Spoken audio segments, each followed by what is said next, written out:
la voz de unas científicas que no son las comunes, la del laboratorio, la típica imagen de la mujer en el laboratorio ahí. No, somos todas científicas que trabajamos en biodiversidad, y trabajar en biodiversidad significa poner el cuerpo y estar al lado del ecosistema o del bicho o de la planta en la que uno trabaja. Y eso significa una corporalidad, digamos, en la ciencia y en el trabajo de campo completamente diferente al de otras científicas mujeres que tienen trabajos más rutinarios o en laboratorio, o como verán, son todas fotos de colegas, qué sé yo, algunas,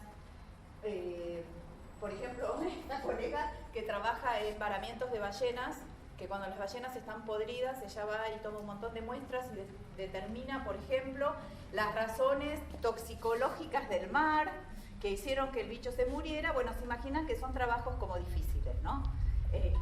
Y la mayoría de nosotras somos, ya les digo, investigadoras del sistema, muchas veces invisibilizadas porque no es el perfil de la científica que en general se conoce, las que trabajamos en biodiversidad. Sí, la próxima. Bueno, todo esto lo sabemos, lo saben seguramente ustedes. Cuando nosotros trabajamos con las colegas científicas necesitamos hacer estas definiciones, digamos, de qué es el ecofeminismo, de cuándo nació, de cómo se mezcla la problemática feminista con la problemática ambiental, cómo toma, digamos, de ambas corrientes, del feminismo unas cuestiones y del ambientalismo otras cuestiones, y hace una especie de mistura que puede ser muy rica y además puede ser muy variable. La próxima. Entonces, tenemos del movimiento verde, por supuesto, o del movimiento ambientalista o ecologista, toda la preocupación ambiental, del feminismo toda la visión de género, de la humanidad en el sentido que subordina, explota y oprime a las mujeres, sí. Y en realidad, justamente como se cruzan dos líneas de pensamiento que ambas tienen diversidades, muchas diversidades, hay una gran diversidad en el movimiento ambientalista y hay una gran diversidad en el movimiento feminista, hay tantas diversidades de ecofeminismo como cruces puede haber en dos corrientes que tienen amplias diversidades, ¿no? Todos entendemos que Vandana Shiva es como una especie de líder en estas ideas y que en realidad su concepto de que la mujer es sujeto activo dotado de voz propia adecuada para la defensa ambiental, ya que su sentido del tiempo y de la reproducción se adapta al criterio de sostenibilidad, mientras que la lógica patriarcal del capitalismo ve las cosas solo a corto plazo, ¿no? Digamos, en eso coincidimos bastante desde distintas vertientes del ecofeminismo. Sí. Ahora, lo interesante de trabajar en el enfoque de género en relación a los recursos naturales y en mi caso particular en relación a la biodiversidad es el uso diferenciado de los recursos naturales a partir de los roles que son asignados socialmente. En el caso del altiplano donde yo trabajo es clarísima la relación diferencial de varones y mujeres y va a haber un montón de ejemplos al respecto en relación a los recursos naturales, en relación a los camélidos que son los animales que yo trabajo. Las normas y prácticas de género definen espacios de vida y diferencias entre varones y mujeres respecto a la propiedad, a la utilización, digamos, de esos recursos. Y acá viene una parte que solemos olvidar y que tiene que ver con nuestra corporalidad como investigadoras, el acceso al objeto de estudio y la permanencia temporal en el trabajo de campo. Sí. Porque nos pasa, y hay un montón de carreras frustradas y hay un montón de biólogas que quedaron en el camino por esta situación. Son dos imágenes, son los mismos personajes, en realidad un investigador que se da de campo a hacer investigación y ahí dice papá es un genio, muy capo, científico, sí, ídolo, los mismos personajes, la que se va del trabajo de campo es la mamá y en realidad lo que dicen es que mala que es, mala madre, de nuevo nos dejaron. Y el cruce, digamos, el momento de tensión tremendo que hay en un momento de altísima productividad científica que son los 30 y la crianza de niños chiquitos hace que sea un momento de tensión muy seria en la producción y en el trabajo y en las carreras de las biólogas de campo, que somos aquellas que tenemos que dejar la casa para ir a trabajar donde está nuestro objeto de estudio. Ese es un tema que ha sido muy poco explorado y analizado y es un tema que cruza completamente nuestra profesión. O sea, solo pudimos seguir con carreras exitosas aquellas que pudimos tener alguna estrategia para poder manejar la tensión entre la maternidad y el trabajo de campo. Porque además, porque además este tema es un tema íntimo y es ahí donde el feminismo tiene esto de que lo personal es político. Este tema de si seguimos o no la carrera y si trabajamos en el campo o no con animales y abandonamos la carrera o no, tiene mucho que ver con nuestras familias, nuestros compañeros, la crianza de niños, y eso es subterráneo. O sea, en mi equipo de investigación, 3 chicas brillantes dejaron la carrera en esta tensión. Y hay un montón de ejemplos. Bueno, sigamos.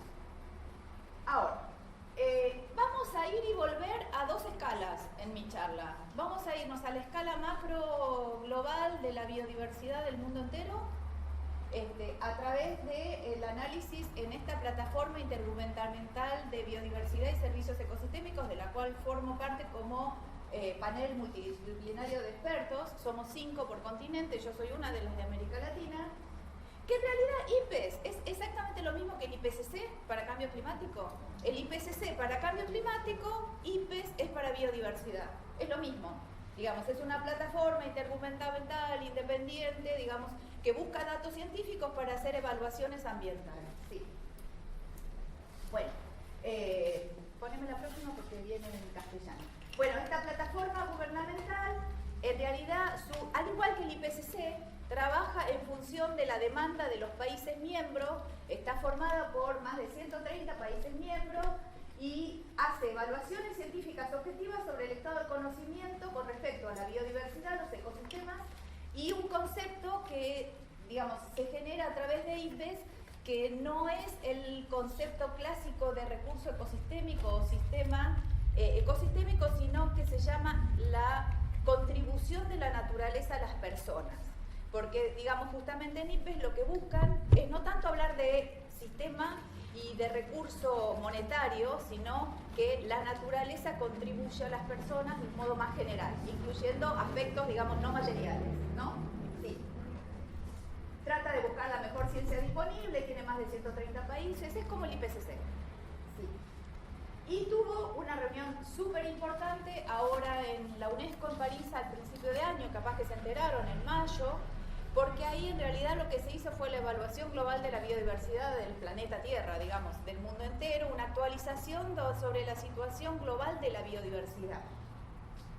Hubo más de 15.000 trabajos referenciados, 50 países, 100 y pico de investigadores, todos escribiendo ese documento, que está accesible libre en internet, justamente en la página de IPBES. Todavía solo en inglés. Pero ya se está haciendo la traducción oficial, porque las traducciones oficiales llevan todo un protocolo, ¿no?, en las Naciones Unidas.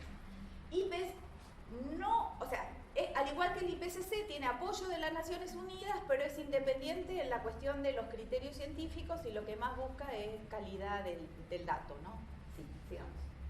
Bueno, la reunión fue en la UNESCO en París, en la plenaria, terminó el 5 de mayo, y capaz que se acuerdan que a principio de año apareció así, titulares, 1 millón de especies en peligro de extinción, o sea, hay 1 millón de especies en situación de vulnerabilidad en el planeta Tierra si los tendencias siguen como hasta ahora. Ahora vamos a los datos. Bueno, los documentos tienen como 3 etapas. Tienen la etapa de los autores, o sea, las personas que escriben los documentos, igual que el PCC, la etapa de los expertos que regulamos y leemos y vemos si la independencia de los datos, que haya, digamos, que haya tantas mujeres como varones en los autores, que los continentes estén representados, todas esas cuestiones. Y después la plenaria, que son como los jefes políticos que aprueban o no. En plenario los países aprobaron esto, o sea que los países asumen que el informe de IPBES es verdadero, o sea que los datos son verdaderos. Y cuando había algún dato que discutir, se frenaba la plenaria, se discutía y es por consenso. O sea que este documento es un documento bastante poderoso porque tiene el consenso de más de 130 países. ¿Sí? Vamos. Bueno. Algunas cosas que son básicas, todos lo sabemos acá: la naturaleza sustenta y sostiene la calidad de la vida humana, ¿sí? Que la estructura de la vida en la Tierra se está deteriorando en todo el mundo. Estos son resultados con mucho dato, aunque a nosotros en el mundo ambientalista nos parecen obvios, ¿no? Sigamos. Actualmente se suministra cada vez más alimento, energía y materiales entre regiones distantes. En inglés se llama telecoupling y ese es uno de los problemas que están ocurriendo seriamente y que de los cuales tenemos que ocuparnos. Aumentó 4 veces la economía global, 10 veces el comercio mundial, ha habido un aumento de la segregación espacial de la producción y el consumo, digamos. Donde el recurso natural se produce y donde el recurso natural se demanda y se consume. Sí. Bueno, en las estadísticas de este informe dice que el 75% del medio ambiente terrestre está severamente alterada por acciones humanas, que hay un 47% de reducción de los indicadores globales de extensión y condición de los ecosistemas, que 60 millones de toneladas de recursos renovables y no renovables se extraen a nivel mundial cada año con un aumento del 100% desde el 80, que hay un 15% de aumento del consumo mundial per cápita de materiales y que el 85% de los humedales presentes en 1700 se perdieron para el año 2000. ¿Sí? Estos son todos datos que están basados en investigación científica, datos duros, no son datos de alarmistas, sino son datos todos basados en investigación científica. Sí. Bueno, que hay el número total estimado de especies animales y vegetales en la Tierra es 8 millones, y bueno, falta el 8, incluyendo 5 millones de especies de insectos. Hay muchísimos insectos. Que la tasa actual de extinción global aumentó varias veces, que hasta 1 millón de especies está en peligro de extinción, que de este millón de especies que están en peligro de extinción, de los vertebrados los que están pasando peor son los sapitos, lógicamente, porque estamos hablando de que los problemas son los humedales, y los sapos tienen un ciclo de vida que necesita un humedal. Así que los sapos, el 40% de los sapos se van a extinguir si no cambiamos las cuestiones. El 30% de los corales, y hay un 25% de proporción promedio de especies en peligro de extinción a través de vertebrados, invertebrados y plantas terrestres. Sigamos. Ahora, lo interesante es ver, las cuestiones están, o sea, así es de bajón y así estábamos ahí reunidos sufriendo, a pesar de la UNESCO, a pesar de París, a pesar de todo ese contexto que parecía interesante. Los datos duros son durísimos y son muy tristes y complicados, ¿no? Entonces, ahora, cuando nosotros vemos las razones, podemos diferenciar, o sea, el documento no solo es que hace un diagnóstico así horrible para deprimirse y nada más. El documento también analiza razones y ve algunas posibles alternativas. Entonces, cuando vemos las razones, diferenciamos en terrestre, en agua fresca, digamos, en freshwater, en agua dulce, y en marino. Entonces, cuando vemos cuáles son los causantes, digamos, de estos deterioros tan graves que acabamos de enunciar. El violeta es disculpen, pero los cositos estos están en inglés todavía y es re complicado trabajar en PowerPoint para ponernos en castellano. El violeta es el uso de la tierra. El uso de la tierra es lo que nosotros conocemos, la deforestación, el uso, el uso de la tierra. Después tenemos la explotación directa. La explotación directa es tomar, digamos, el recurso del ecosistema. Entonces es bastante lógico ver que en el mar, que es la tercera, la explotación directa es una de las razones principales, es la razón principal. Esta es la sobrepesca. O sea, en el mar el problema con la biodiversidad es la sobrepesca. En la tierra el problema con la biodiversidad es el cambio en el uso de la tierra. En el agua dulce el problema con la biodiversidad también es el cambio en el uso de la tierra, porque acá están todos los agrotóxicos pudriendo el agua, ¿sí? Entonces tenemos, estos son los causantes de esta situación grave. El cambio en el uso de la tierra, la explotación directa, que como vimos en el mar es lo peor, el cambio climático, y eso es la reunión que nos, digamos, el motivo que nos reúne, que son el naranjito, que como ven, afecta tanto al ambiente terrestre, como al ambiente de agua dulce, como al ambiente marino, la polución, que es el naranja más clarito. Otro caso tremendo, que en realidad es difícil imaginar, es las especies invasoras. Las especies invasoras son la consecuencia justamente del traslado de productos de recursos naturales que se consumen en un lugar y se producen en otro lugar. Y en ese traslado va de todo. Y en ese traslado que va de todo, van un montón de semillas y especies que cuando llegan a un nuevo lugar lo colonizan, además de aquellas especies domésticas que se soltaron, como en el caso, por ejemplo, de Tierra del Fuego, que todas las colonias de aves silvestres de Tierra del Fuego la están pasando horrible porque hay un montón de perros y gatos asilvestrados que se comen los huevos y los pichones, ¿sí? Entonces, ya empiezan a funcionar como si fueran una especie silvestre porque se soltaron, porque la gente los soltó y se volvieron cimarrones, y en realidad están comiéndose todas las colonias de aves, porque las colonias de aves ahí necesitan poner un nidito y no moverse, si no pueden volar, porque los pichones están ahí y vienen los perros y se los comen. Entonces, el tema de las especies invasoras es un tema que parece muy de la biología, pero es realmente tremendo en términos del impacto que eso genera en los distintos ecosistemas, ¿no? Hay millones de ejemplos que son muy tristes, muy tristes. Lo que pasa en el Parque Nacional El Palmar con los jabalíes. Muchos de animales que se han criado para fines cinegéticos, para caza, que después se sueltan. Lo que está pasando con el ciervo de los pantanos versus el ciervo axis, por ejemplo, en el delta del Paraná. Justamente es bastante terrible el tema de las especies exóticas invasoras y parece un tema bastante como ajeno, muy biológico, pero... Y después tenemos otras, ¿sí? Ahora, estos son lo que se llaman drivers, o sea, causantes directos de la pérdida de biodiversidad. Pero estos causantes directos de la pérdida de la biodiversidad, por supuesto que están modulados por estos que son los indirectos, que son los sociales, que tienen que ver con la forma en la que vivimos, los productos que consumimos y el estilo de vida que tenemos, ¿sí? Que tienen que ver con demografía, con cuestiones socioculturales, económicas, instituciones, gobernanzas y conflictos, ¿sí? Todas estas cuestiones alteran los directos, que son los que operan directamente en el ecosistema y en la biodiversidad y en la vida, digamos, vida de los seres no humanos, que es de lo que yo, por lo menos, en esto me estoy ocupando, ¿sí? Bueno, en realidad estas las voy a pasar súper rápido porque justamente cuenta cuáles son los seres que la están pasando más horrible. Y entre los seres que la están pasando más horrible, tenemos los sapitos, dijimos, pero además hay una planta que son las cícadas. ¿Ubican cuáles son las cícadas? Son como unas palmeritas súper lindas, hay en los jardines de acá. La cícada revoluta, ¿no? Una le dicen que es un fósil viviente, que es como una especie de palmera chiquita con hojas duras. Hay en los jardines, es bastante común, la cícada.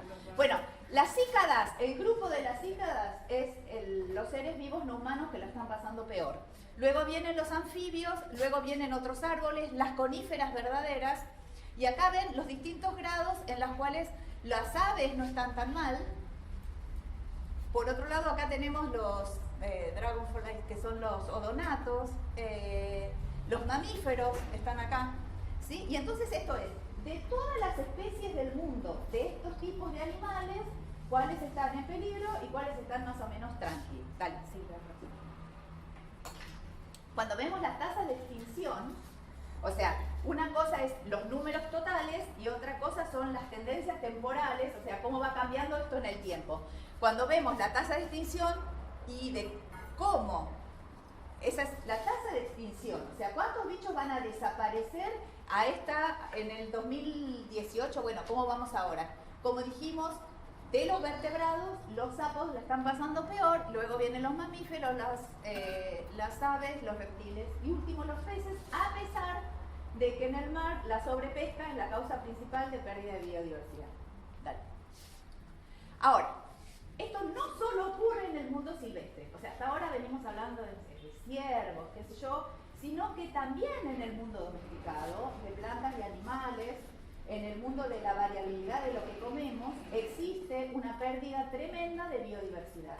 Y esta pérdida tremenda de biodiversidad se ve en las pérdidas de las distintas líneas o razas o estilos de comidas que tenemos y de razas de animales que consumimos y que trabajamos. O sea, todo se tiende a la, digamos, a la uniformidad. O sea, dale, sí.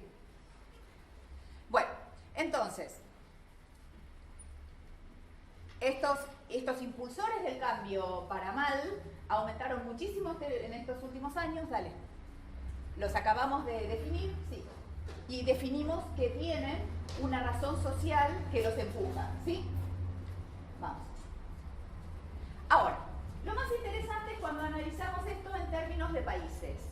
Y a mí eso es lo que este es el único gráfico que voy a explicar, digamos, con ganas, porque es interesante ver. Los puntitos son o los promedios o la suma, dependiendo, ¿sí? En algunos gráficos lo que es lógico es sumar y en otros gráficos lo que es lógico es promediar. El violeta es los países desarrollados, los países, digamos, de lo que llamamos el primer mundo. En rojo están los países más pobres de la Tierra, Burkina Faso, esos países muy poco desarrollados, y en el medio, el naranjita, somos nosotros. Entonces, esto es una serie de gráficos. El primer gráfico es la cantidad, digamos, de materia que utilizan los países, y entonces vemos que los países del primer mundo, materia, digamos, de origen natural. El primer mundo consume mucho, lo intermedio nosotros estamos acá y los pobres pueden poco. Sin embargo, cuando vemos en el segundo gráfico cuánto de esa materia sale de adentro, esto es el consumo, ¿no? Entonces, cuando vemos,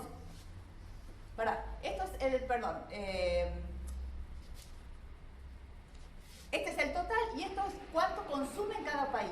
Los violetas consumen un montón, los naranjitas, que somos nosotros, consumimos más o menos el medio y los pobres consumen poco.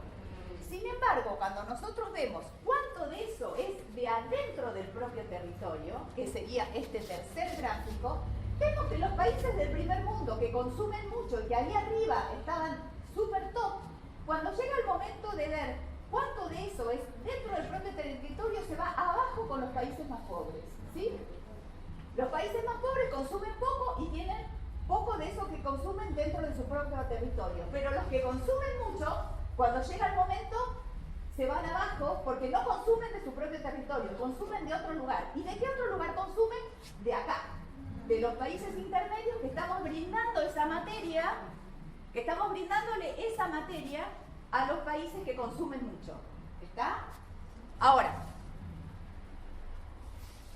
si nosotros vemos, esto es el áreas que protegen la biodiversidad.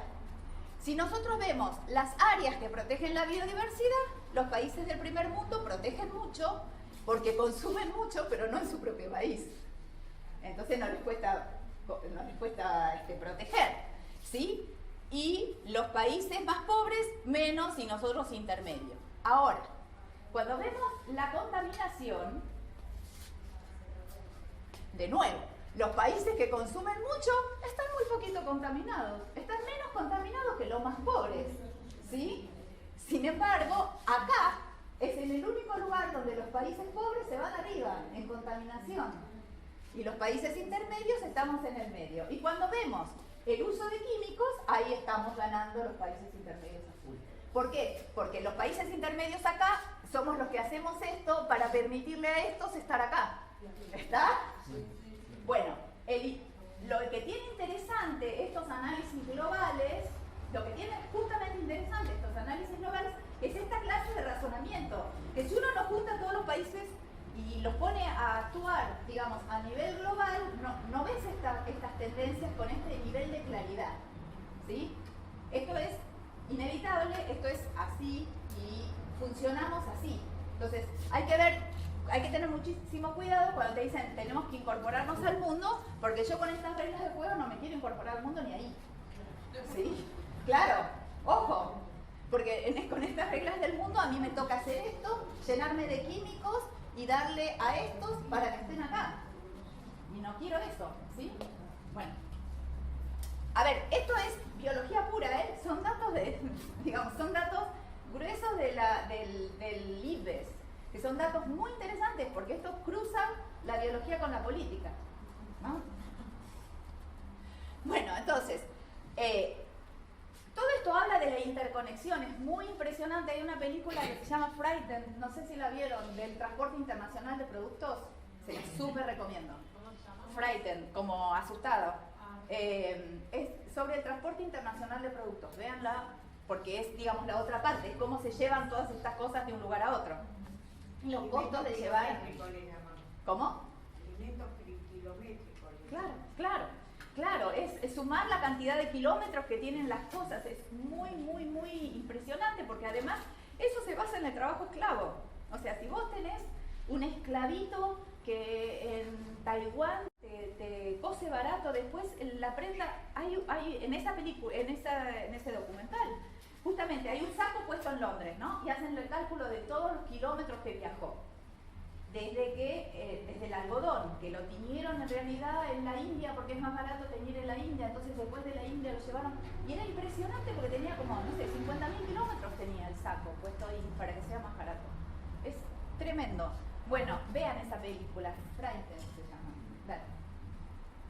Bueno, entonces acá las preguntas que no son mías, que son de una colega que todos queremos y admiramos, que es Maristela, es: ¿puede un gobierno progresista dejar de lado la defensa del ambiente y las críticas al extractivismo en una época de grave crisis climática, de destrucción de los ecosistemas y de despojo de las poblaciones indígenas y no indígenas? ¿Puede un gobierno progresista avalar una estructura patriarcal sin avanzar en políticas públicas que afirmen los derechos de las mujeres?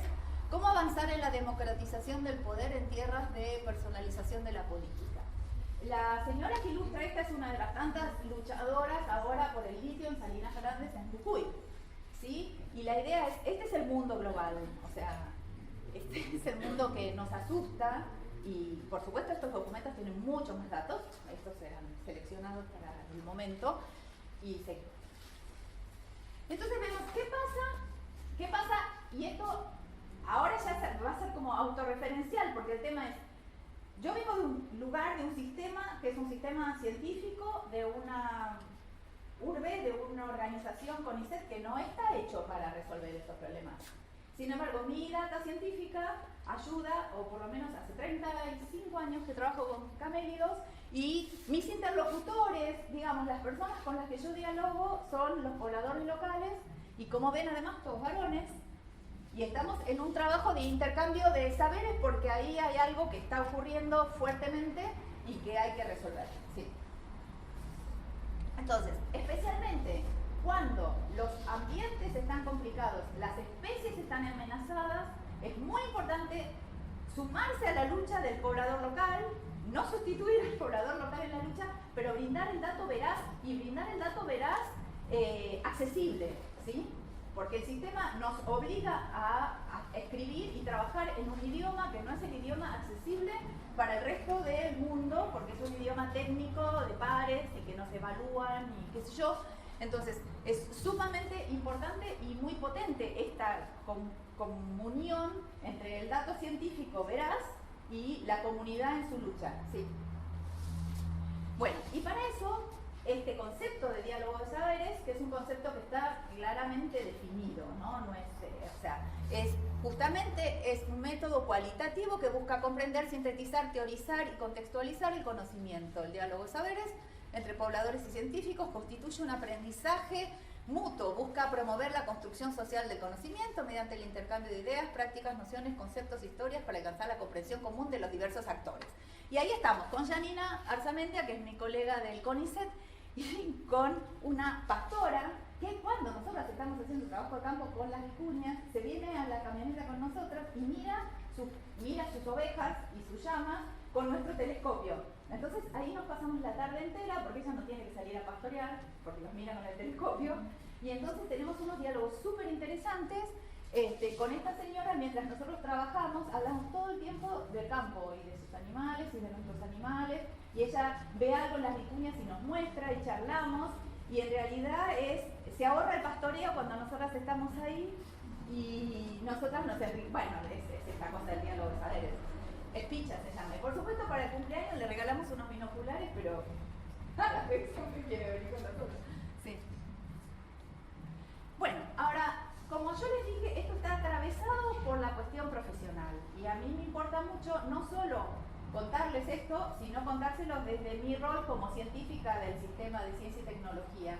Y mi rol como científica trabajando inocentemente en biodiversidad al principio, pero resulta que el animal con el que yo trabajo, vale mucha plata porque la fibra de vicuña es una fibra muy valiosa. Entonces, una de las cosas que nos pasó, que fue muy interesante, es que cuando las vicuñas había cazadores furtivos, había que protegerlas, había que salvarlas, que había que descubrirlas y escribir cosas lindas de las vicuñas, cuando la especie necesitaba cuidado, o sea, cuando la especie estaba que se extinguía, que había que pechar, digamos, para protegerla, ahí no había problema con la investigación, con que fuéramos biólogas, con que las conserváramos y hiciéramos estudios. Cuando la especie se recuperó y empezó a valer mucha plata, la idea era, chicas del CONICET, córranse que acá viene el INTA, que viene el ingeniero agrónomo varón, y vamos a hablar de plata, ¿sí? Y fue muy interesante cómo hubo una presión, digamos, les diría hasta a nivel institucional, para que ahora hablamos de otra cosa, hablamos de chalinas, de dólares, de productos, y entonces se pasa a la producción veterinarios y agrónomos en lugar de biólogos, el uso en lugar de la conservación, productividad económica y social. O sea, eso fue una cosa que fue claramente, en términos profesionales, una resistencia, sí. Y resistimos, pero además resistimos con todos estos voces, ¿no? Con que somos las chicas conservacionistas, muy idealistas, que no entendemos el manejo económico de las cuestiones y sumamente apasionadas con los animales que nos gustan, ¿no? Que somos apasionadas. No pasa nada. Ahora, por otro lado, desde el punto de vista, digamos, profesional, las investigadoras que trabajamos en biodiversidad sí tenemos lugares de reunión. Hay, por ejemplo, hay un montón, o sea, cada vez hay más colectivos feministas que tienen que ver con estas cosas. Uno internacional es Women in Nature Network, sí. Y hace poquito hubo uno súper lindo para preparar la reunión en el Congreso de Áreas Protegidas que se hizo en Perú. Tuvimos un fin de semana previo de reunión para armar justamente Mujeres en Conservación de América Latina, que tiene un documento donde todos ustedes se pueden prender, digamos, hay links, esto está como recién nacido y con mucha fuerza. Sí. Bueno, estamos ahí en la reunión allá en Perú. Y tiene justamente estas tres cuestiones: cambiar la mirada, asegurar los derechos, materializar la equidad y reconocer la contribución. Somos, digamos, en este colectivo somos en realidad un montón de mujeres relacionadas con la conservación de la vida silvestre, gente que trabaja en parques nacionales, investigadoras de distintas universidades, y todos ustedes serían re bienvenidas. Re bienvenidas. Bueno, mujeres en el campo, vamos. Entonces, esto que yo ya les conté, una de las cosas que nosotros hacemos con el diálogo intercientífico, en este caso es Verónica Rojo, es una miembro del equipo de investigación, hizo su tesis doctoral en pasturas. Verónica lo que estudia, o sea, como bióloga, lo que estudia Verónica es lo siguiente: en la puna hay muy poco pasto, ¿sí? Y la gente tiene ovejas, tiene llamas y aparecen las vicuñas silvestres, que son las que nosotros protegemos. 3 animales pastoreando en una estepa semidesértica. Entonces, se pueden hacer cálculos para poder determinar lo que se llama la capacidad de carga, o sea, son cálculos matemáticos, con imágenes satelitales, con un montón de muestras en el campo, y uno puede llegar a saber si los distintos pastores en las distintas zonas donde están trabajando están bien o están mal, en el sentido de que si tienen una cantidad de animales pastoreando que pueden llevar a la desertificación por sobrepastoreo, que no es algo inmediato. O sea, todo esto como tiene un delay en el tiempo, uno tiene que poder preverlo antes que sea tarde. Entonces, lo que hace Verónica es estudiar justamente, y podemos hacer como una especie de servicio de los distintos pastores, que nos llaman y vemos cuántas ovejas tienen, cuántas llamas tienen, cuántas vicuñas andan por ahí, cómo está el pasto, y podemos decirles cosas como, está bien, o tenés que sacar 30 ovejas. Y si sacas 30 ovejas a largo plazo, más allá de las vicisitudes de los cambios climáticos, digamos que pueden venir sequías y que eso a su vez modifica un sistema que es complejo. Pero nosotros, digamos, estamos todo el tiempo haciendo esta cuestión de una tesis doctoral se termina, reunión con la comunidad. No. Y por otro lado, el tema de lo que está pasando en el altiplano, y es que los varones se van y las mujeres rurales son las que están ocupándose de todo, sí. De todo. Y además está pasando otra cosa que es muy complicada, que es la escolarización de los niños, donde en la escuela les dicen que los chicos no tienen que trabajar y que los niños deben jugar y no deben trabajar. Sin embargo, estas mujeres que están solas, porque los maridos se fueran, necesitan a los nenes ayudándolos con el pastoreo. O sea, al pastoreo uno suelta a los animales para que coman el pasto, pero hay un momento que hay que volverlos a juntar todos y ponerlos en el corral. Todos los días es eso. Y entonces las señoras necesitan a los hijos ahí y en la escuela les dicen a los hijos que no tienen que trabajar. Entonces la señora se va a la escuela a decirle a la maestra que por qué le dice al nene que no tiene que trabajar, porque el nene no quiere trabajar, pero ella no tiene marido y es pastora. ¿Sí? Y son, digamos, son la clase de cruces con las que nosotros trabajamos. Hay un montón de actividades de las mujeres del altiplano, de las mujeres andinas, que se pierden con la migración ambiental. La migración ambiental, digamos, organizada a través de la consecuencia del cambio climático, ¿no? O sea, el cambio climático genera grandes emigraciones y entre ellas la pérdida de todos estos saberes, sí. Que son genias totales, sí. Perdido. Y además son las mujeres las que están guardando los germoplasmas, o sea, están guardando la diversidad, esto lo saben ustedes mucho más. Sí. Y una cosa muy interesante, que yo no sé si ustedes saben, en el altiplano hay un animal doméstico que es muy importante para comer y muy importante para la seguridad alimentaria, que es el cuis, ¿sí? Que son los cuyes. En realidad el cuis silvestre se domesticó, que es el chanchito de la India, y que anda en las cocinas, en la zona andina, que es mascota hasta que va a la olla. Es mascota hasta 5 minutos antes que se come. Y que genera... No, es muy interesante porque están llevando un montón de estos a África. O sea, nosotros tenemos toda esta cuestión en los Andes que ni se ve. Y en realidad son las señoras justamente altiplánicas las que están en este momento con todo el expertise del manejo de las razas, del mejoramiento para comerse el quiz. Vamos. Bueno, yo tengo una alumna indígena que se llama Rocío. Y resulta que ella decidió estudiar a su propia comunidad. Ella es alumna en la Universidad de Jujuy.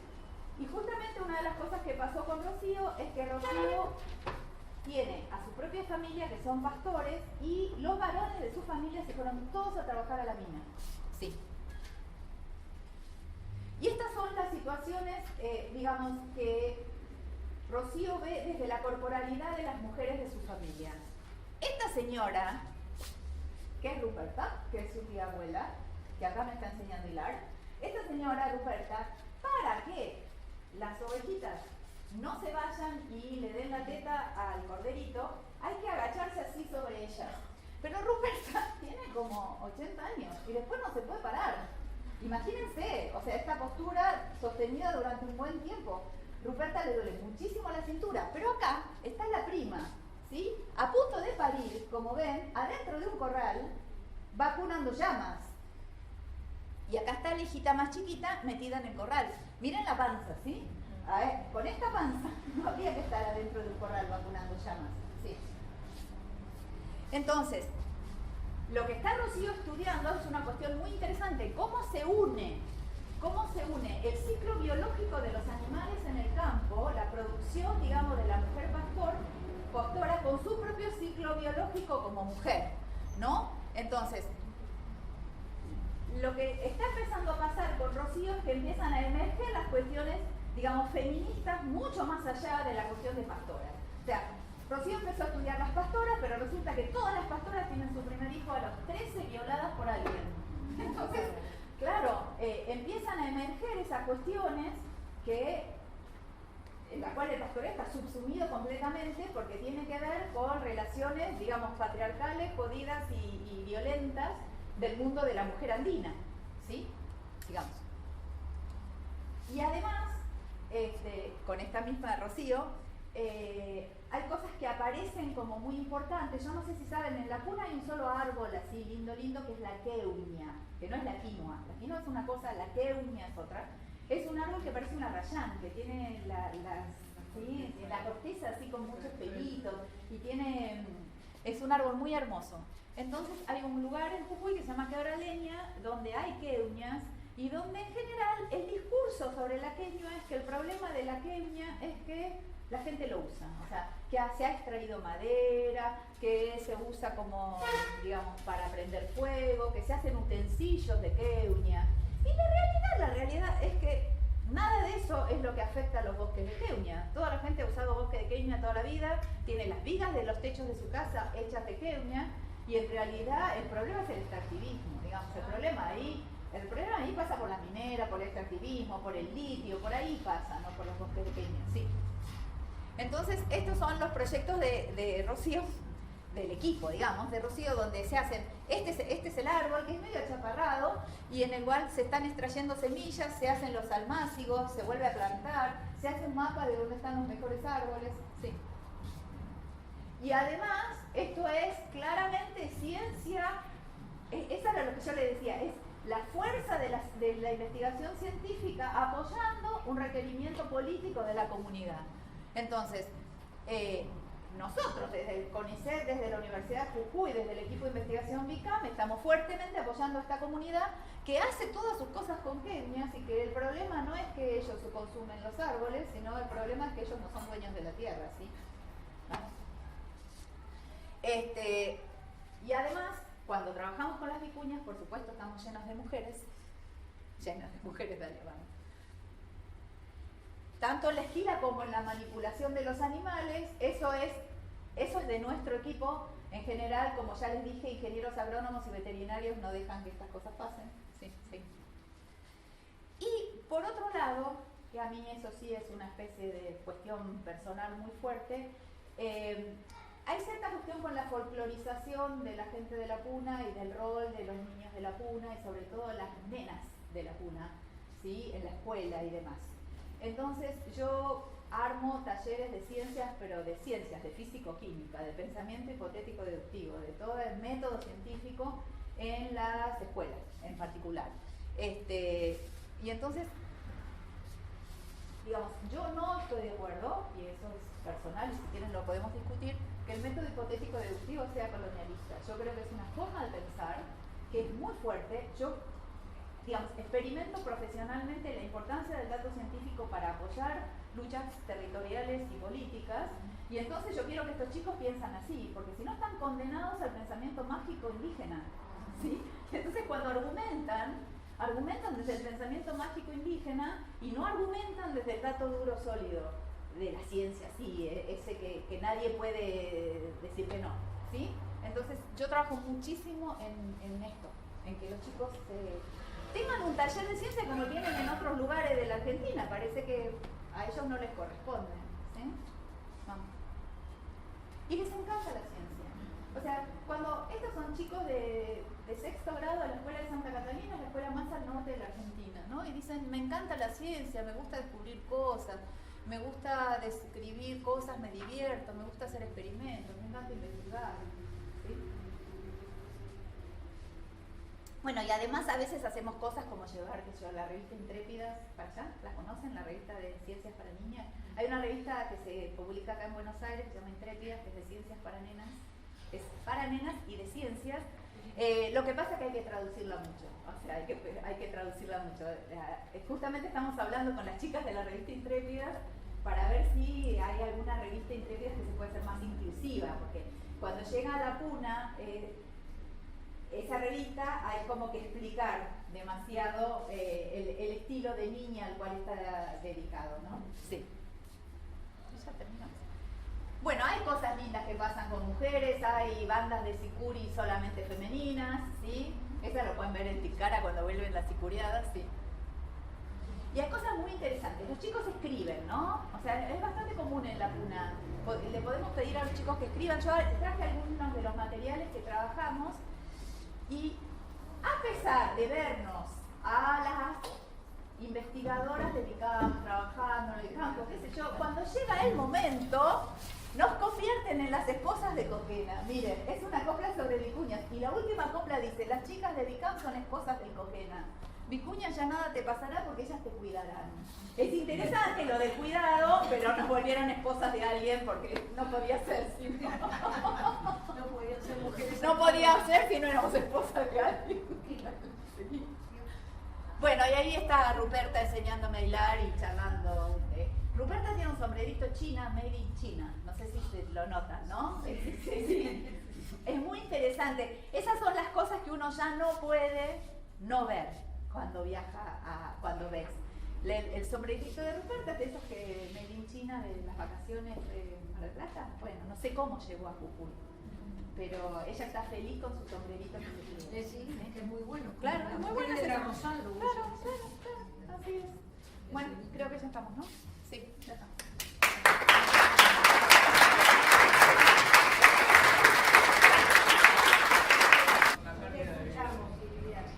No, que me preguntaba, en el lugar donde trabaja, su proyecto, cómo el cambio climático ha logrado que haya, ella mencionó, refugiados climáticos, gente que se ha desplazado por esta razón, y en particular también con la biodiversidad local, ¿no? Bueno, hay algunas cosas que la biodiversidad local está adaptada al desierto, entonces es la que menos sufre. O sea, cuando vos tenés animales adaptados al desierto son los que menos sufren. Lo que más va a sufrir siempre es el ganado, o sea, es aquel ser que vos pusiste en el ecosistema con algún fin productivo. En el 2017 veníamos de 3 años de sequía y hubo mucha pérdida económica de los pastores porque muchos salieron a matar el 50% de su rebaño. Y en realidad, en la puna, digamos, hay alguna ventaja con matar, que es que si vos matás, haces charqui la carne y entonces no perdés la biomasa de proteínas, digamos, de alguna manera, secás toda la proteína y la podés guardar por mucho tiempo. Charqui o chalona. Chalona es si lleva hueso y charqui es sin hueso, ¿no? Entonces, vos charqueás la carne y entonces mataste la mitad de tu ganado, pero tenés carne para vender o para intercambiar. Otra gente, digamos, cuando hay una sequía así muy grande, por otro lado, como la gente se tiene que deshacer, porque la capacidad de carga no da, y si no te deshaces de la mitad del ganado quedás en cero, porque se te mueren todos de hambre, entonces vos lo que tenés, entras a un mercado donde baja el precio. Entonces un cordero, que lo empezás a vender al principio de la sequía, cuando la sequía avanza, el cordero cada vez vale menos, pero si te llueve, haberlo vendido es un error. Entonces, todo el tiempo los pastores de la puna están decidiendo estas cosas, pero al grado que incide el cambio climático en las costumbres de la gente, es al grado tal que, por ejemplo, hay un mercado en el cual viene la gente con caravanas de llamas desde Bolivia durante 6 días caminando, y si no hay pasto no pueden llegar. Entonces, si hay mucha sequía, la caravana no ocurre, y cuando no ocurre todo el intercambio, digamos, de productos ecosistémicos que esa caravana, y además la costumbre ancestral, la cuestión biocultural, todo eso se interrumpe por sequía, ¿sí? Y así un montón de cuestiones, o sea, también al revés, por lluvia de más, o sea, y una de las cosas que está pasando en la puna es que hay pueblos enteros que son pueblos fantasmas, que quedaron vacíos, completamente vacíos, que la gente emigró, o sea, los varones se van a la mina, las mujeres quedan solas con el ganado, los chicos ayudan un poco para el pastoreo, y esto es como un sistema que tiene resiliencia hasta ahí. Así como los datos de IPBES son datos medios catastróficos, los datos ambientales, yo ahora escribí un libro que dejé una copia acá, y es el final. O sea, yo venía estudiando las caravanas de llamas desde el 2011, y yo sé que es la última, que la vi, ya la última la vi, ya no viene más. Sí. Entre otras cosas porque el señor caravanero, pastoreando sus llamas, le cayó un rayo y lo mató. Cosa de muerte súper punible, súper altiplánica. Que te pases, vas a juntar los animales en lluvia y te maten. O sea, ya está, es la última. Ese librito muestra las últimas caravanas de llamas que llevaban a Argentina. En Chile están extintas. O sea, eso de cargar las llamas y viajar de un lado a otro se extinguió. Se extinguió hace 10 años, no es que estamos hablando de tiempos históricos, ¿viste?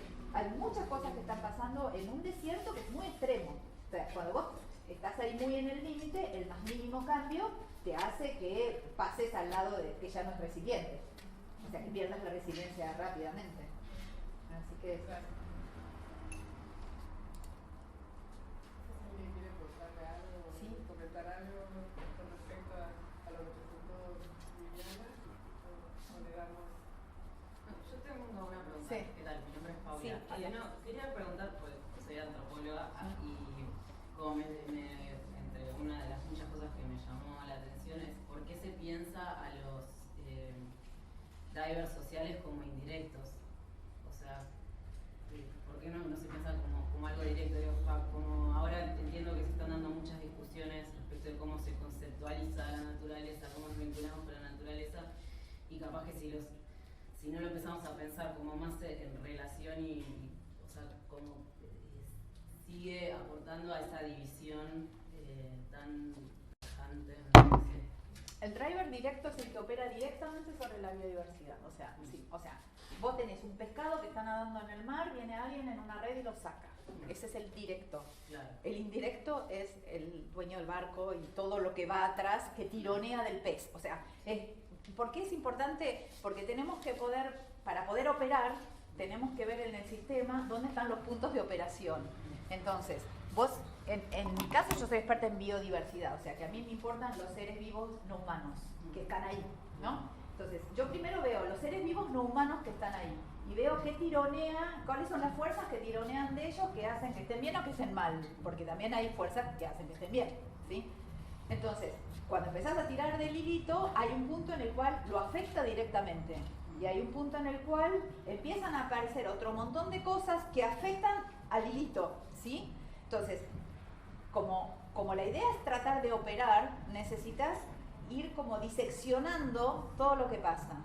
Y lo que se toma como driver directo es aquel que opera sobre la biodiversidad. Por supuesto que todo está relacionado con todo, es un sistema complejo, como yo les mostré. Escuchen, primer mundo, se la pasan comiendo palta y no sé qué cosas más, pero en realidad están deforestando y después se hacen los ambientalmente correctos y en el fondo son unos hipócritas, ¿sí?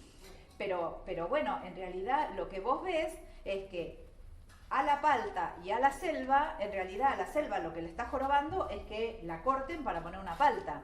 Ahora, eso afecta a la biodiversidad del lugar y es el driver directo. Cuando vos empezás a tirar de la palta para atrás y qué pasa con la palta, dónde la llevan y cómo la llevan, ahí empieza todo ese mundo tremendo que es los drivers indirectos, que son mucho más importantes porque finalmente son la presión que termina operando sobre la biodiversidad. Pero sí, en realidad los diferenciamos por eso, porque si vos, por ejemplo, querés salvar una especie, suponete que ahora la vaquita, ¿no? Hay un montón de especies que le están pasando horrible. Si vos querés salvar una especie, tenés que ir al driver directo. O sea, tenés que hacer una veda de pesca de eso. Después verás los drivers indirectos cómo funcionan. O sea, si vos tenés una especie en peligro, suponete la vaquita o algo así, vos tenés que hacer una veda ya de esa especie. Y ahí no te importa cuál es el driver directo o indirecto. Vos tenés que operar con la fuerza que saca ese ser, digamos, vivo no humano de ese lugar o lo está alterando. Entonces, vos tenés que poder, después verás cómo está el mercado y la cuestión, ¿entendés? O sea, seguro que hay una cuestión de mercado que tironea, pero si vos querés tomar una decisión ya, tenés que tomar la decisión sobre el driver directo, sobre lo que afecta al animal o a la planta en el momento. Tengo una pregunta, me interesa eso que dijiste. Con el ejemplo de Tierra del Fuego, de los perros y los gatos, Sí. por lo que estabas diciendo, por las aves, Sí. se van a extinguir. Bueno, ahí tenés dos. No.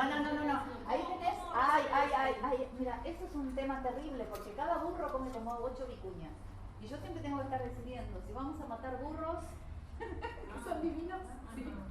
Bueno, ahí tenés dos líneas de pensamiento en el pensamiento, digamos, de la conservación de la biodiversidad, que es súper interesante. Una es la que se llama ecología compasiva, compassionate ecology, y la otra es la, digamos, conservación de la biodiversidad. Y el tema es, ahí operan sobre una cuestión que se llama el nativismo. Sí, es asumir, si una especie que vive en un lugar, que se seleccionó por selección natural, que está adaptada a ese ambiente y que es como dueña de ese ecosistema y que ha evolucionado con ese ecosistema, tiene más derecho a vivir ahí que el bicho que vino importado y apareció, el perro del gato, ¿sí? Entonces, esa es una decisión que tenés que tomar y es una decisión, te diría, ética y filosófica. Porque la gente que cree en la ecología compasiva dice que todo ser sintiente y viviente es un ser sintiente y viviente. O sea, si ustedes vieran que hay que erradicar 2 millones de gatos en Australia y los modos crueles en los cuales se matan 2 millones de gatos en Australia, simplemente para salvar a un montón de especies australianas que los gatos realmente las están destruyendo. O sea, no es que pueden convivir, no se puede convivir. O sea, en el sur, por haber soltado bisones, o los castores, o todas esas cuestiones, hay un montón de especies que se van a extinguir. O sea, la especie exótica invasora extingue la especie local, porque además la especie exótica invasora viene con mucha más polenta porque no tiene enemigos en el ecosistema. Entonces, nosotros estamos matándonos para salvar al ciervo de los pantanos y de no sé dónde se escapó el ciervo Axis, que es el ciervo de Bambi, ese que tiene puntito.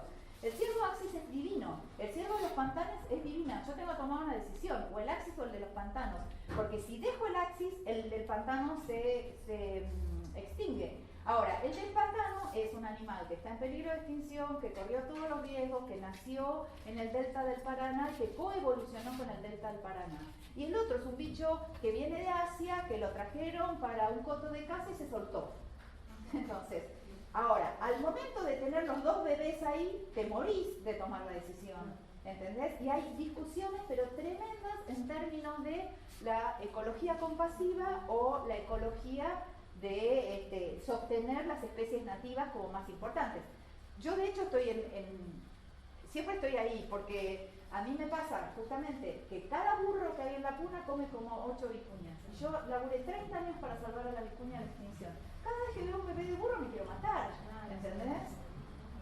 Pero no hay espacio para todos. Entonces tenés que tomar decisiones y tenés que pensar si la especie nativa vale más o vale igual.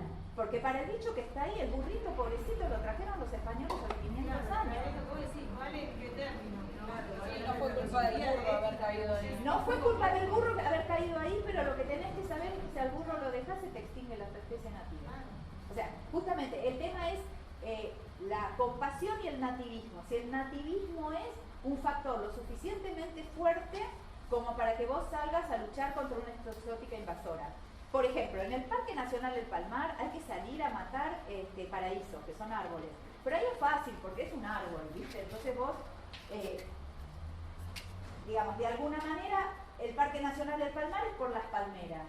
Si vos dejás los jabalíes, no tenés una sola palmera más. Porque cae el fruto de la palmera, al jabalí le encanta, no hay renovales, no hay palmeritas chiquitas, ni uno. Entonces vos tenés las palmeras en pie, que son todas adultas y viejas, y se van a ir cayendo y muriendo, y ningún bebé de palmera. Y lo único que tenés es paraíso.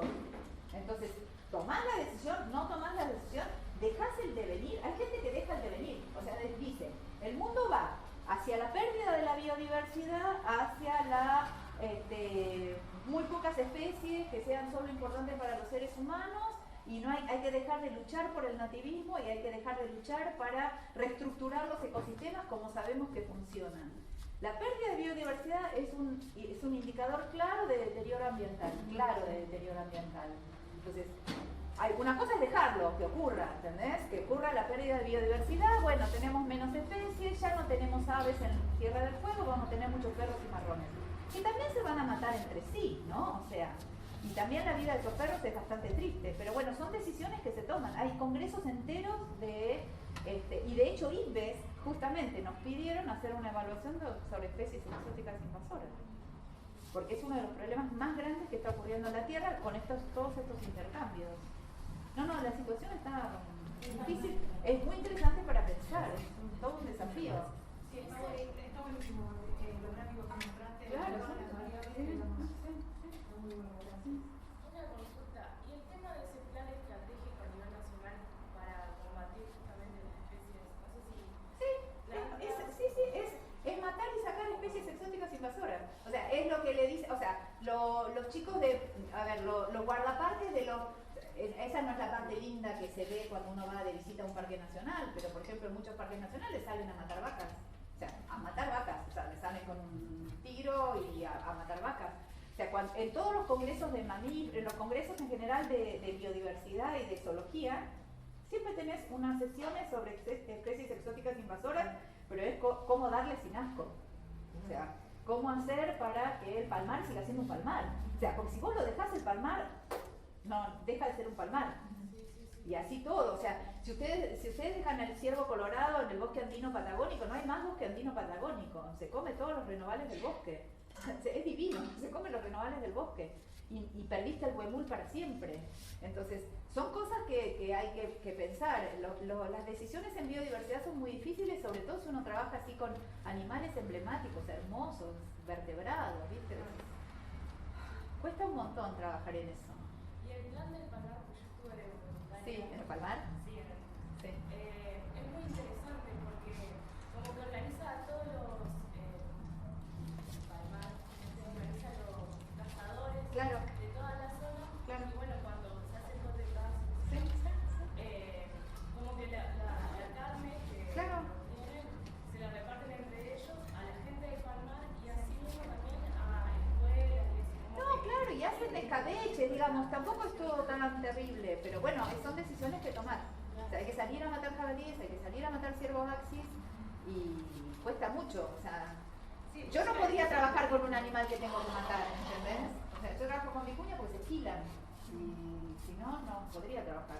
Yo no podría trabajar con un animal que tengo que matar, ni en un proyecto en el cual tuviera que matar un animal. Pero bueno, personal, hay gente que lo hace y el tema de las exóticas invasoras es un tema súper interesante, súper interesante. En las Islas Galápagos, si no hubiera sido porque salieron a matar perros, las Islas Galápagos, ustedes saben, son hermosas, son muy típicas, qué sé yo. Bueno, en las islas en general, los piratas y toda esa gente iba y tiraba, por ejemplo, chanchos y se iban, ¿no? Entonces ellos sabían que cuando llegaba el momento, la isla estaba llena de chanchos, iban y cazaban chanchos y tenían como islas con cabras, islas con chanchos, y que ellos se reabastecían. Entonces vos vas, tiras un montón de chanchos, te vas con tu barco y después cuando venís, si necesitas carne, vas y cazás. Entonces todos los archipiélagos del mundo entero, durante muchísimo tiempo, en la época de estos viajes de Europa expandiéndose, eran como criaderos de comida para los tipos que iban en los barcos. Entonces, hay algunas islas que tienen una fauna muy especial, porque aparte en las islas la evolución funciona muy rápido y genera especies súper interesantes, únicas de las islas. Entonces, hay momentos en los cuales vos, como conservacionista de biodiversidad, tenés que tomar decisiones. Y en la isla Galápagos se tomó la decisión de salir a matar perros. Pero perros que ya no eran perros caseros, eran los perros que se habían soltado y estaban funcionando como un predador. Exactamente, estaban funcionando como un predador. Así que iban con helicópteros así, pa. Se te parte el corazón, pero gracias a eso se recuperó una especie de tortuga que se estaba extinguiendo porque los perros se comían los huevos y los bebés. ¿Entendés? O sea, es un tema súper difícil trabajar especies exóticas invasoras. Hay otras personas que no, que dicen que el devenir, que ya está, que el mundo, que hay que ir a otros equilibrios y no luchar contra las exóticas invasoras. Yo vivo en Luján hubo un tipo que se llama Steverling, ahí en Pueblo Nuevo, que como el tipo extrañaba a Europa, de donde venía, soltó ardillas, ¿no? Unas ardillas rojas. Las ardillas están haciendo desastres, ¿sí? Por eso tengo mi jardín llena de ardillas que bajan, en serio. Yo cuando desayuno veo las ardillas todo el tiempo. El Pueblo Nuevo, que es el pueblo más cerca de donde yo vivo, la ardilla se convirtió en el ícono de la escuela. Todo el mundo ama las ardillas, ya no las puedes sacar, ¿entendés? Ahora, si la ardilla se extiende, prepárense, se comen los cables, yo les cuento porque la sufro, se comen los cables, por culpa de las ardillas ya no tenemos cardenales, o sea, hay un montón de cuestiones que hace una especie exótica invasora. Las enfermedades que pueden- Sí, todo lo que quieras, sí, pero es así, es un tema importante para la biodiversidad. Sí. Una preguntita. Sí. Dijiste varias veces que lo que lo están pasando peor son los sapitos, especialmente en el tema de humedales. Sí. ¿Podrías ampliar un poco cuál es, digamos, qué es lo que más los impacta y el por qué? Sí, claro, porque el sapito tiene un ciclo de vida en el cual toda la etapa de renacuajo necesita agua con oxígeno, digamos, y si vos resecás o sea, la etapa renacuajo del sapo es fundamental para las poblaciones de sapos, y para la etapa renacuajo del sapo necesitas agua, además que no esté clorificada, porque vos, por ejemplo, en una pileta de natación podés tener agua, pero nunca vas a tener un sapo. Entonces, eso sumado a los cambios de uso de la tierra, de la desecación de los charcos, porque también el sapo no solo necesita un riacho, digamos, sino que con charcos funciona. pero se están desecando los humedales a un grado tal. Y la otra cosa que tienen los sapos, que es muy interesante y súper linda, hay un lugar en provincia de Buenos Aires que se llama Balcheta, que tiene una ranita de Balcheta, que tiene mucho de lo que se llama endemismos. O sea, una cosa rara de los sapos es que hay muchas especies de sapos, pero muchas de distribución muy reducida. O sea, que vos tenés en un pedacito una especie de sapo, en otro pedacito otra ranita, en otro pedacito otra ranita, que hacen a la biodiversidad. Entonces, si ese pedacito está en problemas, sonaste. No es como el sapo Buforenarum, que es el común, que tiene una amplia distribución, que si se complica en un lugar, bueno, sigue teniendo otros lugares donde vivir. Tiene mucho lo que se llama endemismos los sapos y las ranas. Entonces, un lugar que se complicó, perdiste una especie entera. Así nomás perdiste la especie entera.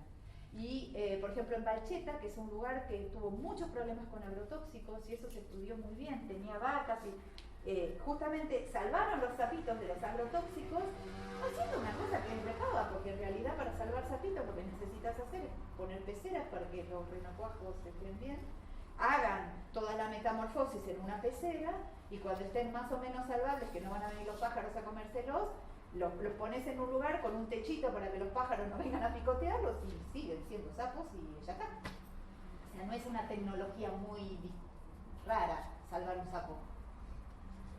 Es así. Que se comen los mosquitos. Ah, son divinos los sapos. Son divinos. Este encuentro que hablaste de París, donde se cruzan todos estos datos de tecnología con política, y dijiste que se defendía mucho como la independencia de las opiniones científicas. ¿Pensás que hay intentos de penetrar así de empresas o de cosas para mover un poco todas estas opiniones? ¿O dudan ustedes o las tienen?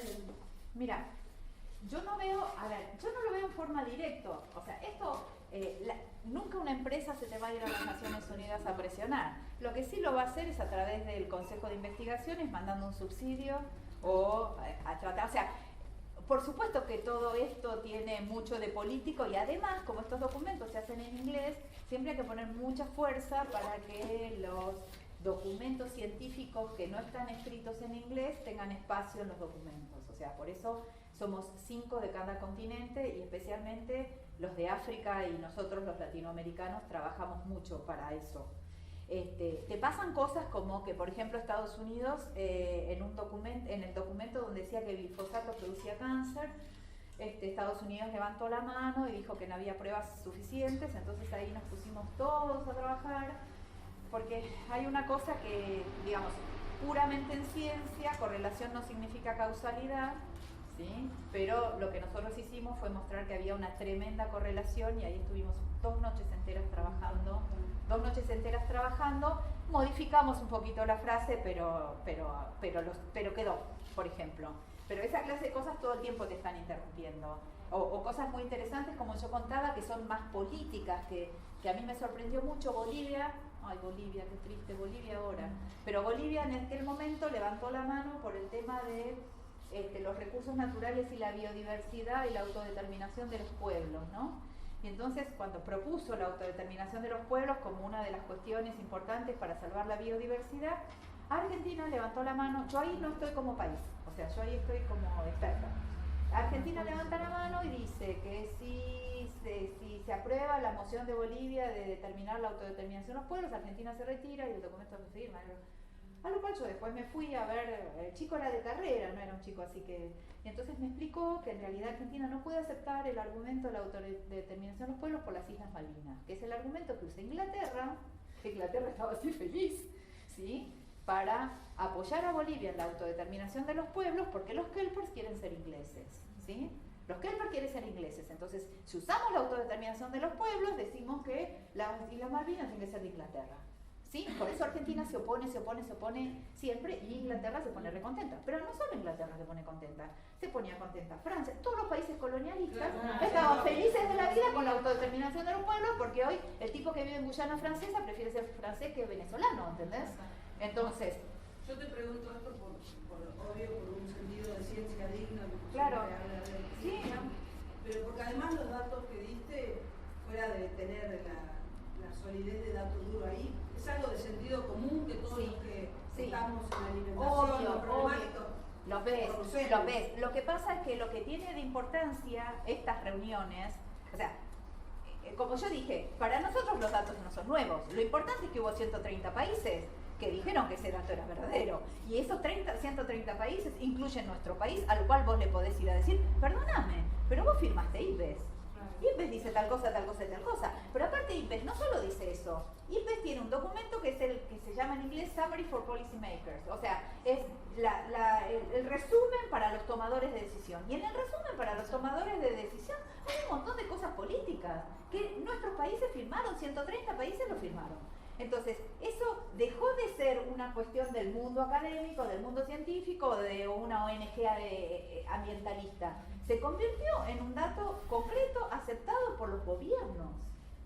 Entonces, esa es la única fuerza que tiene lo que para nosotros es obvio. ¿Entendés?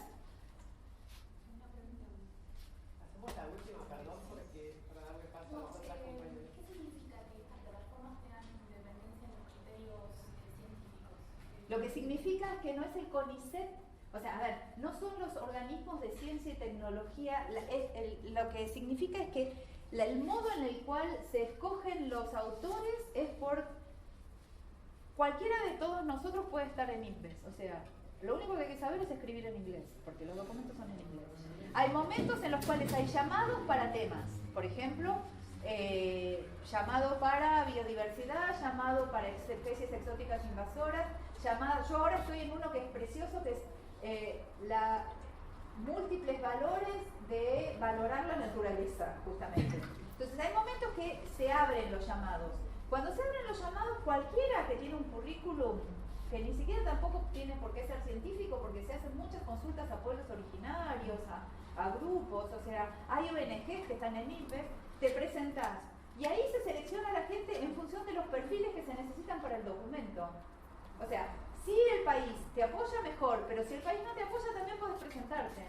Entonces tiene esa cosa de independencia de que si ustedes tienen una ONG poderosa que quiere estar en IPBES, tranquilamente no hay nada que lo impida. ¿Entendés? No es que se le pide al gobierno que mande un experto. Eso es otra cosa, eso no es IPBES, eso puede ser la CDB, o sea, la Comisión de Biodiversidad de las Naciones Unidas. Esto es como el IPCC. Digamos que la idea justamente es buscar un grupo de personas que pueda dar una opinión independientemente de la cuestión política que sea técnica. O sea, cuando el IPCC hace esos escenarios de 1,5 grados, de 2 grados, de qué va a ir pasando, esos son escenarios que se hacen desde el punto de vista de la modelización científica. La diferencia con la biodiversidad es que nosotros lamentablemente en biodiversidad no tenemos un indicador global como tienen los de cambio climático. En eso nos reganan, porque los de cambio climático pueden imaginarse un mundo con 1 grado más o con 2 grados más. Claro, o sea, nosotros la biodiversidad como es tan local y esa adaptación, si yo les digo que el bicho que la está pasando peor en los vertebrados es el pangolín, el bicho que la está pasando más horrible, que se va a extinguir más pronto, es el pangolín.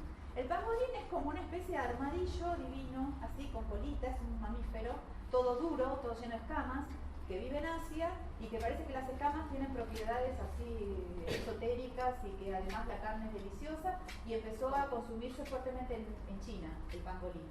Salieron a matar pangolines a lo pavo, ¿sí? O como la aleta de tiburón. O sea, el problema es que la pérdida de biodiversidad, como es local y como las adaptaciones de los seres vivos son locales, no afectan globalmente. Vos podés imaginarte un mundo con sequía o un mundo con tormentas o un mundo más caliente, el mundo entero, que te afecta a vos en tu vida cotidiana, pero afecta al planeta Tierra en general. Ahora, en un pedacito de biodiversidad de África o Asia que se termine, a vos en Argentina, ¿qué te importa? Y ese es el problema de la biodiversidad, que no tenemos indicadores globales de biodiversidad, porque como su nombre lo indica, es biodiverso, y entonces hay muchas manifestaciones de la vida con distintas formas en distintos lugares. Entonces, si se termina una, no te toca a vos, no es lo que comes, ¿sí? Es así.